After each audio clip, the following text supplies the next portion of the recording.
Le Bistrot Foot, tous les lundis soirs, 19h30, 20h30, sur Radio Nord-Bretagne. Gaëtan Marek. Bonsoir, mesdames, messieurs, bienvenue à Bistrot Foot sur Radio Nord-Bretagne. Ravi de vous accueillir ce soir. Je vais tout de suite vous présenter mes invités du soir. Mickaël Lecause, coordinateur sportif du club du FC Plougastel. Salut Mickaël. Bonsoir. Jean-Loup Trébol, coprésident du Landerneau FC. Bonsoir. Et Jean-Charles Guillaumeauto, coordinateur jeune foot à 11 de l'AG Plouvorne. Bonsoir. Messieurs, ravi de vous accueillir. 1h10, voilà, on va parler football, mais surtout on va apprendre à vous découvrir. Alors, première question, les grandes lignes de votre parcours. Mickaël. Alors moi j'ai commencé le foot 5 ans. Ok, merci pour la présentation. Jean-Loup. Eh bien, pour ma part, moi j'ai commencé le foot à l'âge de 7 ans au Stade Landernéen, donc à Landerneau, jusqu'à mes 18 ans, et ensuite ça a été un petit peu en dents de scie, puisque je suis rentré dans la Marine nationale j'y suis resté pendant 18 ans, donc j'ai joué à Plouscat, j'ai joué à Landernéenne, j'ai joué à Pincran. Et en fait, moi, c'est vraiment foot à fond en tant qu'éducateur. En 98, au retour de Guyane, où mon fils commençait à Landerneau, je me suis proposé de donner un petit coup de main au U11 comme éducateur aux entraînements du mercredi. Et de fil en aiguille, on passe des différents examens, on se met dedans, et puis des U11, des U15, des U17, des 19, des seniors.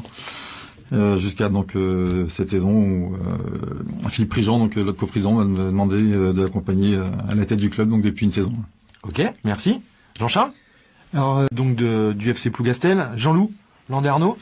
Mais à Landerneau, fusion de deux clubs également, Gadarvor, Landernéenne, qui étaient des clubs bien installés au niveau régional il y a jusqu'à une vingtaine d'années. Donc on fêtera les 20 ans de la fusion l'année prochaine, en 2017.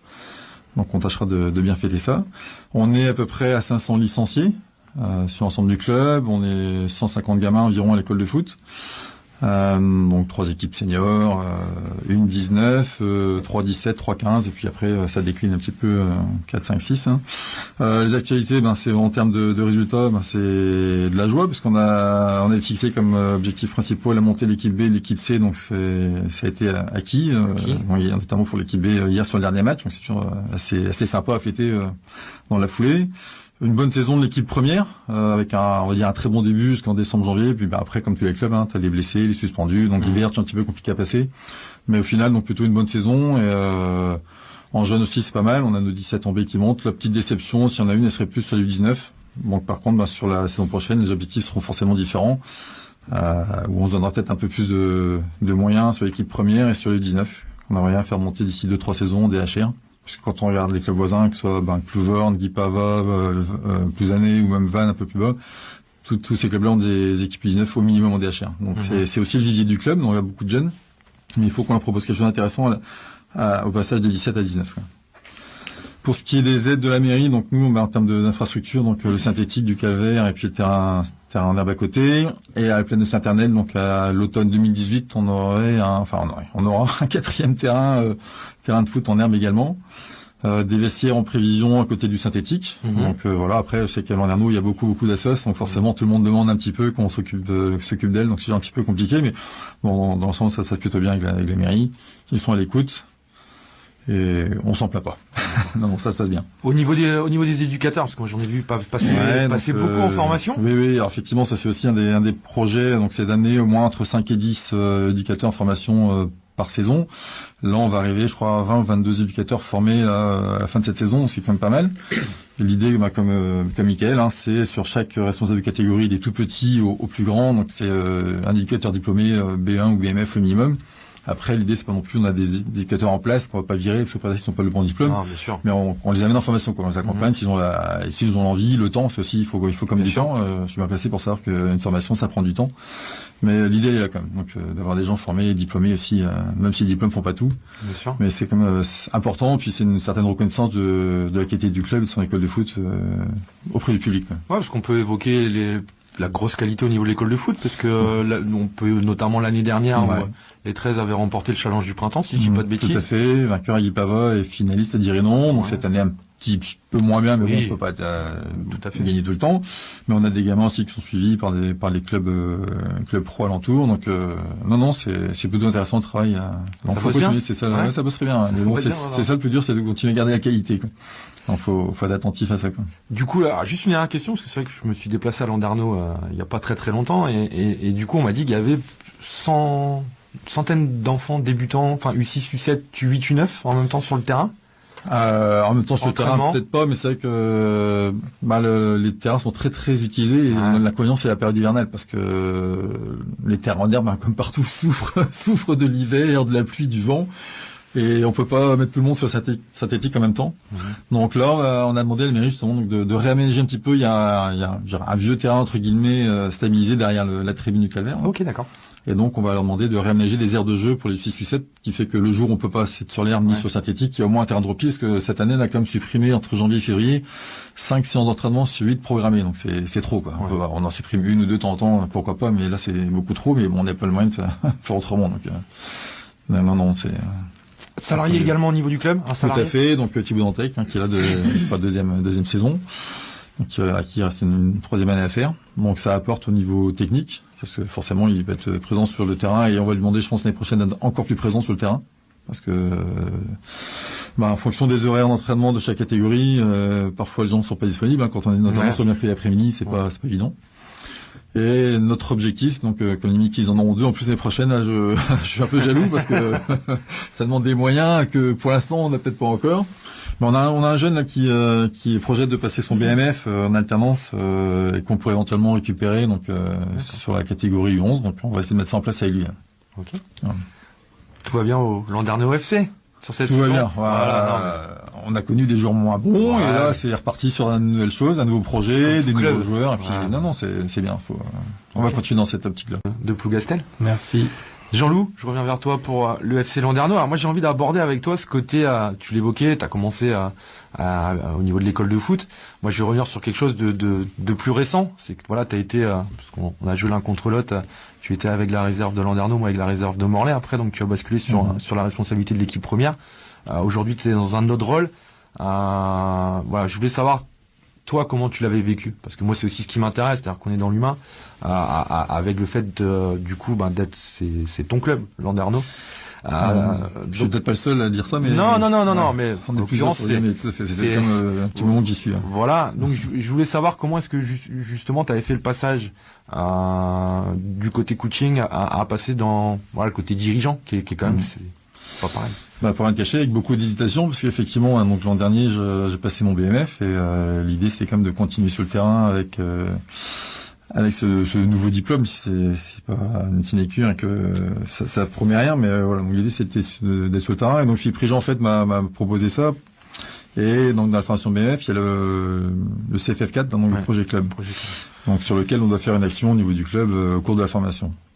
Et en développant ça et en discutant, c'est qu'on se disait c'était peut-être aussi l'occasion de tester à grandeur réelle, de mettre quelque chose en place, aussi bien sur le côté sportif, mais le côté associatif et le côté éducatif, parce que c'est quand même important aussi, parce que pour beaucoup de gamins, heureusement qu'il y a des assos sportifs pour parfois un petit peu les cadrer ou leur faire découvrir d'autres choses. Donc j'ai pris le temps de réfléchir et puis je dis banco quoi. Donc on y va sans arrière-pensée, sans regret. Le terrain, j'espère y revenir un jour. Bien sûr. Mais pour l'instant on est parti là-dessus. Le terrain, je suis quand même un petit peu. Je suis assez présent sur les bords de terrain pour pas dire sur les bancs de touche. Mais bon, tout en restant dans mon rôle. Là, je me permettrai pas de dire à Ronan ou à Thomas ce qu'ils ont à faire. Ils savent très bien, ce sont des grands garçons. Après, on discute. Mais voilà, donc je suis un petit peu en retrait, mais jamais être présent quoi. Après, le projet sportif en lui-même, donc c'est toujours pareil. On essaie de mettre quelque chose d'ambitieux en place pour intéresser les joueurs. Donc nous, l'idée globale, c'est d'avoir nos équipes A au niveau DH, les équipes B niveau PH minimum, voire DHR, et puis les équipes C en D1. Alors évidemment, ça se fera pas du jour au lendemain. Il faudra mettre de temps sans doute. Après, combien de temps on sera à ce poste-là, je ne sais pas. On s'est engagé pour un minimum de 3 ans. On fera un bilan, évidemment, tous les ans, mais le gros bilan, ça sera dans 3 ans, où est-ce qu'on sera rendu. Moi, ce qui m'intéressait aussi, donc, dans le recrutement de Ronan Simon, qui déjà connaissait le club, je pense que c'est intéressant de ce côté-là, mais qui est avec un projet de jeu, qui sort un petit peu l'ordinaire de ce qu'on peut voir dans le niveau amateur, donc, où lui était plus basé sur la tactique où le physique et la technique, on va dire, sont aussi de la tactique. Et donc l'idée de l'appliquer à tous les jeunes. Donc il a déjà fait une démonstration auprès du U13 cette saison. Là, en début de saison prochaine, on fera une démonstration sur toutes les catégories et de faire en sorte que dès les plus petits, on essaie de mettre ça en place. Alors après, on n'est pas que le pro, hein. C'est compliqué, mais l'idée elle est là, quoi. C'est comme Mick, c'est en termes d'avoir une philosophie. C'est un petit peu les évolutions qu'il faut essayer de trouver, quoi. Donc voilà, c'est du temps aussi, parce que la vie n'est pas un fleuve tranquille, encore moins dans un club de foot. Je pense que vous êtes aussi bien placé que moi pour savoir si c'est mieux, hein. Donc voilà. Globalement, quand même, j'en tire beaucoup de satisfaction sur la saison. Comment est-ce que toi tu le vis? Moi, je le vis bien. Moi, je suis quelqu'un d'assez cool, de nature, plutôt posé, tranquille. Je prends pas la tête pour rien. Après, bon, c'est évident, j'ai des petits soucis à régler, mais on va essayer de régler tranquillement. Non, mais je vis très très bien. Et je suis à fond dedans et ça me plaît. Franchement, ça me plaît. Hein.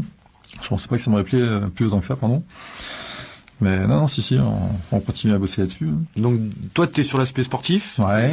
Du coup, comment se passe le lien justement avec l'environnement? Parce que moi, je pars du principe, effectivement, un club de foot, c'est effectivement, on le dit bien, foot. Donc, ça veut dire les joueurs, les éducateurs. Mais j'en reviens à ce que je disais, ce que j'évoquais avec Mick, qui est l'aspect dirigeant, l'aspect environnement. Du coup, comment que ça se passe au niveau du FC Landerneau? Parce que c'est vrai que voilà, il y a eu les résultats et comme chaque club c'est cyclique et puis après ça repart sur une dynamique, mais du coup comment que vous ça se passe au niveau donc il y a une commission sportive, après à côté de ça il y a une commission animation. Ouais, donc on a essayé aussi de relancer ça, on a essayé d'intégrer des nouveaux aussi, notamment la commission animation, c'est une dame là, Claudine Gaillon, qui a pris ça cette saison, qui demande déjà à intégrer le métier directeur l'année prochaine, donc qui aussi se sont très investis. Donc voilà, faut essayer de relancer des choses. Après, les commissions techniques, on nous fait des réunions. En fait, moi, ce que j'ai fait cette année, c'est vrai que j'ai fait par catégorie, en fait. U13, U6, U15, U17 et U19 seniors. Et alors, comme ça fait, du coup, ça multiplie les réunions. On a fait 3 par saison. D'accord. Donc, il y a une à novembre-décembre, premier bilan. On en fait une après fin février. Et puis, on a fait une là, il y a 2-3 semaines, donc fin de saison.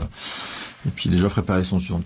D'accord. Donc l'intérêt, c'est que du coup, on est sans doute moins nombreux, mais on peut plus échanger, on peut discuter. C'est plus spécifique sur les catégories. Spécifique sur la catégorie. Ouais, je pense que moi, ça, c'est ce que je trouve intéressant là-dedans, quoi. Après, c'est vrai que quand on réunit tout le monde, c'est vrai que ça prend du temps, donc c'est pas toujours évident. Donc, est-ce que ça a marché? On verra ça peut-être dans un an ou deux, parce que là, c'est difficile de tirer un bilan comme ça tout de suite. Bon, en termes de résultats, j'ai dit tout à l'heure, on est bien, hein. On a une petite déception sur les U15, donc comme j'ai dit tout à l'heure, un problème de gabarit cette année. Techniquement, qualitativement, c'était intéressant, mais on est tombé contre des clubs qui ont du potentiel physique supérieur au nôtre, donc c'était un peu plus dur pour eux. Bon, nos 17 sont bien, hein. Ils ont fini 2e en DHR, notre 17 en B qui monte.